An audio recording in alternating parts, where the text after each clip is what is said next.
หันน้องหูถือสื่อสองมันข้างจำกันที่นำให้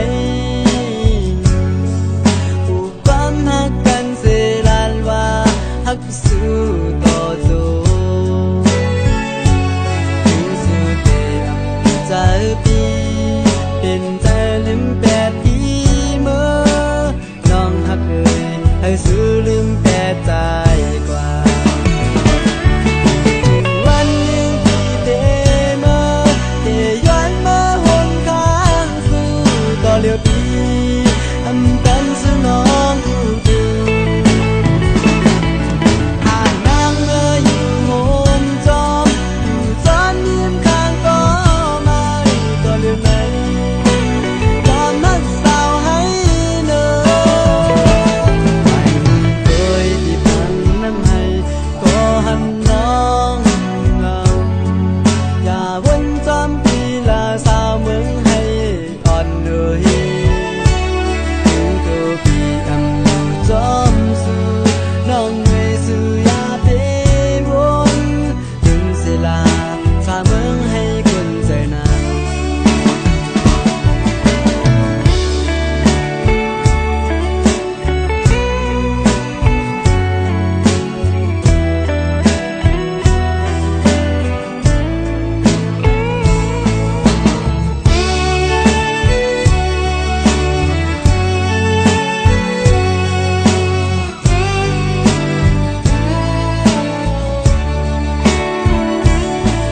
สื่อสองมันข้างจำกันที่นำให้ผู้ความหักกันเสลานว่าหักสู้ต่อโจสู้เตะอำใจปีเป็นใจลืมแปดปีเมื่อน้องหักเลยให้สู้ลืมแปดใจกว่า ถึงวันหนึ่งที่เตมาเตย้อนมาห่มข้างสู้ต่อเลี้ยวปีอำตันสู้น้องหูถึงหากนางเมื่ออยู่โฮมจอมอยู่ซ้อนยิ้มข้างก็มาต่อเลี้ยวไหนความรักสาวให้เนอไม่เคยที่พันน้ำให้ก็หันน้องเงาอย่าวนจำปีลาสาวเมืองให้อ่อนเหนื่อยถึงตัวพี่อำอยู่จอมสู้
เขาปล่อยอันยันยาสู่นางหยิบมือกันกว่าเขาปล่อยเมื่อเขาเฮ็ดปล่อยมนต์จอผู้ใจพี่เมาจอมสาวเมืองลินยาวเทถือนอเทลืมน้องในใจใจยำจางมือหักแทงเธอเลยเสียสน้องก็เลียวถึงใจพี่แลสาวเมืองเลียนคนห่างอ๋อเตะหักสู่ใจสันอยู่ไกลเตะไปก็เขาต่างซ้ำซ้ำอยากดีน้องสายน้ำเลี้ยนใจย้อนพึ่งยิงส่องไหลซอยเตยปั่นคือหากเก่า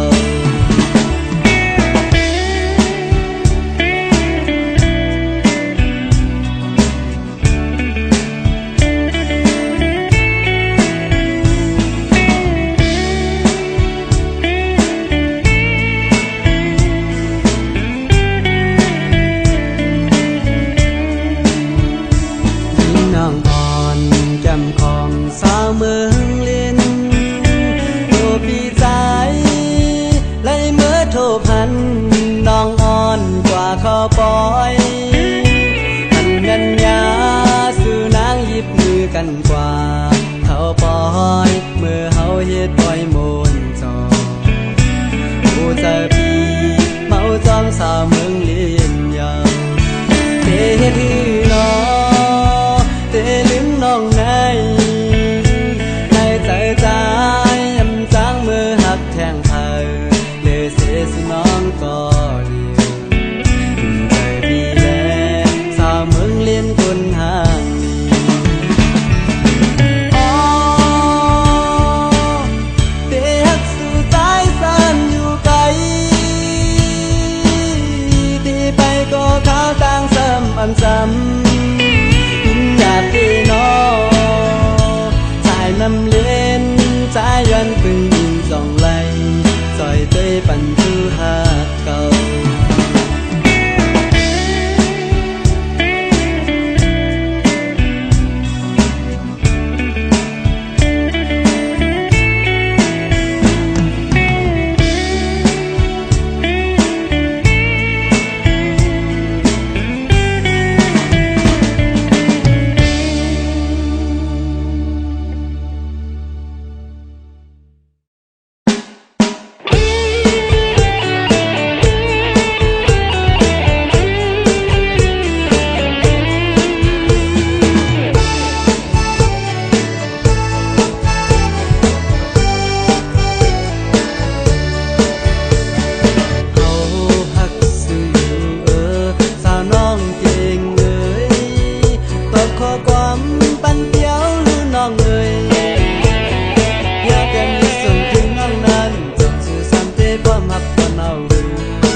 ปัญหาอย่าให้มันหายนาเกงอาไปอินสายย้อนสู่ปัญหาเฮาหักกันต่อถึงหนึ่งของสามก็แห่ก็ดังเขาอย่าหายก็กระสือปันสือนางนั้นอย่าอายนะสาวน้องเก่งย้อนสุด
านวันที่